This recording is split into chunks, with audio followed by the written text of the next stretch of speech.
for us to lower the temperature in our politics. And to remember, while we may disagree, we are not enemies. We're neighbors, we're friends, co-workers, citizens, and most importantly, we're fellow Americans. We must stand together. Yesterday's shooting at Donald Trump's rally in Pennsylvania calls on all of us to take a step back. Take stock of where we are, how we go forward from here.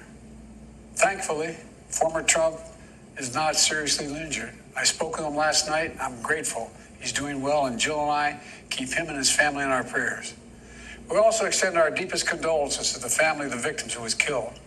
Corey was a husband, a father, a volunteer firefighter, a hero, sheltering his family from those bullets. We should all hold his family and all those injured in our prayers. Earlier today, I spoke about an ongoing investigation. We do not know the motive of the shooter yet. We don't know his opinions or affiliations. We don't know whether he had help or support, or if he communicated with anyone else. Law enforcement professionals, as I speak, are investigating those questions. Tonight, I want to speak to what we do know. A former president was shot, an American citizen killed, while simply exercising his freedom to support the candidate of his choosing. We cannot, we must not go down this road in America. We've traveled before throughout our history. Violence has never been the answer. Whether it's with members of Congress of both parties being targeted and shot, or a violent mob attacking the Capitol on January 6th, or a brutal attack on the spouse of former Speaker of the House, Nancy Pelosi, or information and intimidation on election officials, or the kidnapping plot against the sitting governor, or an attempted assassination on Donald Trump. There is no place in America for this kind of violence, for any violence ever. Period. No exceptions. We can't allow this violence to be normalized. You know, the political record in this country has gotten very heated. It's time to cool it down. We all have a responsibility to do that. Yes, we have deeply felt strong disagreements. The stakes in this election are enormously high. I've said it many times that the choice in this election we make in this election is going to shape the future of America and the world for decades to come. I believe that with all my soul. I know that millions of my fellow Americans believe it as well. And some have a different view as to the direction our country should take. Disagreement is inevitable in American democracy. It's part of human nature. But politics must never be a literal battlefield, and God forbid, a killing field.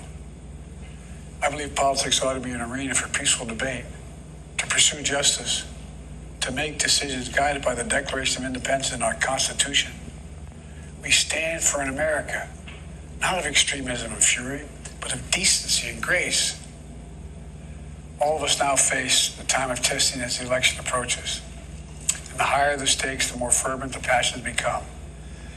This places an added burden on each of us to ensure that no matter how strong our convictions, we must never descend into violence. The Republican convention will start tomorrow. I have no doubt they'll criticize my record and offer their own vision for this country. I'll be traveling this week making the case for our record and the vision, my vision of the country, our vision.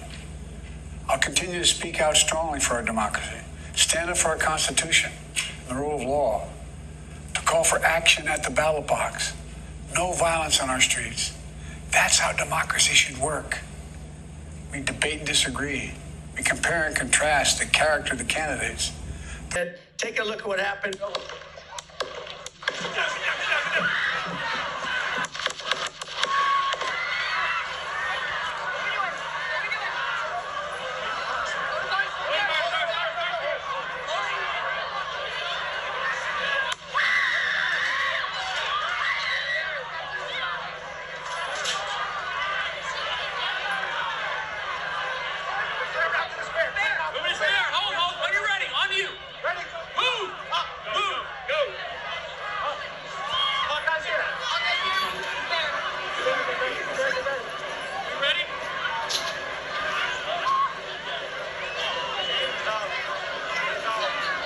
We are watching live at a rally in Butler, Pennsylvania, where former President Trump was speaking on the stage.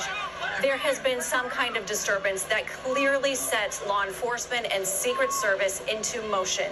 immediately jumping around the former president in a protective mode. The crowd has been screaming. They are standing by. You can hear some voices there saying, "Are we ready to go? Are we ready to go?"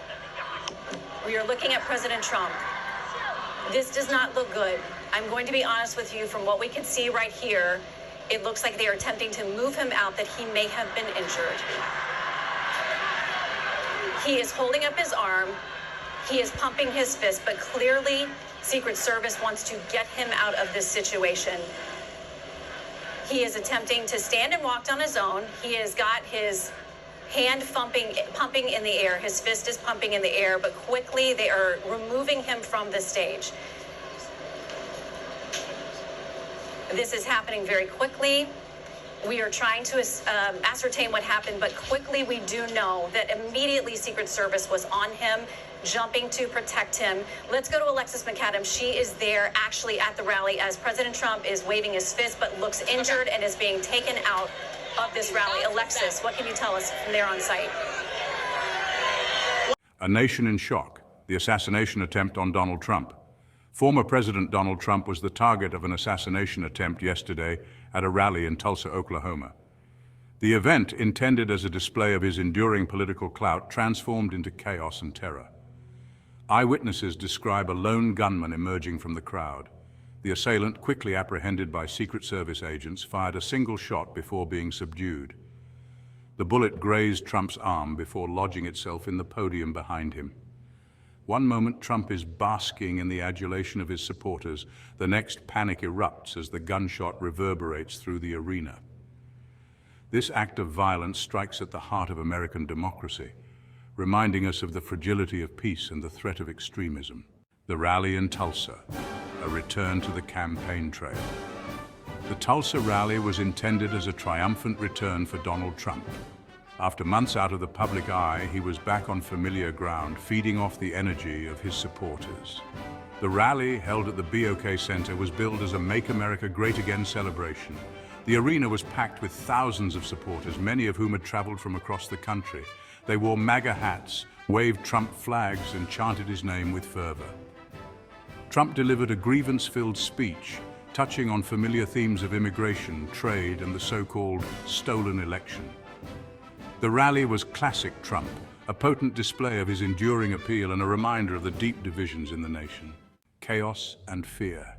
The immediate aftermath of the shooting. The gunshot sliced through the roar of the crowd, instantly transforming the atmosphere from jubilant to terrifying. People screamed, ducked for cover, and scrambled for the exits. Secret Service agents formed a protective ring around Trump and hustled him off stage. The alleged shooter was quickly apprehended. The rally devolved into pandemonium. Outside the arena, emergency vehicles arrived with sirens blaring, adding to the sense of panic. News of the shooting spread like wildfire, dominating news cycles and social media feeds around the world. A nation divided, political fallout, and conspiracy theories. The attempted assassination of Donald Trump has sent shockwaves through the American political landscape. The incident threatens to further deepen the partisan divide. Democrats condemned the violence and called for unity, while Republicans blamed the left for fostering a climate of hatred. Social media became a breeding ground for misinformation and conspiracy theories. Some on the right claimed the shooting was a false flag operation, while others on the left accused right-wing extremists of inciting violence. The shooting has reignited the debate over gun control in America. Gun control advocates call for stricter laws, while gun rights advocates focus on mental health and individual responsibility. The incident has exposed the raw nerves and deep divisions that continue to plague American society. Security concerns protecting public figures in a polarized society. The attempted assassination of Donald Trump has raised serious concerns about the safety of public figures. The Secret Service will undoubtedly be reviewing its security protocols in light of the Tulsa shooting. Questions are being asked about how the gunman was able to breach security. The incident highlights the challenges of providing adequate security in an open and democratic society. Enhanced security screenings, increased intelligence gathering, and a focus on identifying potential threats are necessary steps. Beyond security measures, there is a need for broader societal reflection on the toxic political climate. Hope for the future, preventing violence and promoting unity. The attempted assassination of Donald Trump is a stark reminder of the fragility of peace and the threat of violence. We must seize this moment to condemn violence in all its forms and create a more civil public discourse. Addressing the root causes of political violence requires a collective effort to promote critical thinking, media literacy, and intergroup dialogue. Strengthening gun safety laws, including universal background checks and red flag laws, is essential. While these measures alone will not prevent all acts of gun violence, they are common sense steps that can save lives. We must reject division and embrace empathy, understanding, and compassion. This is the challenge before us, and it is a challenge we must meet with courage, determination, and hope.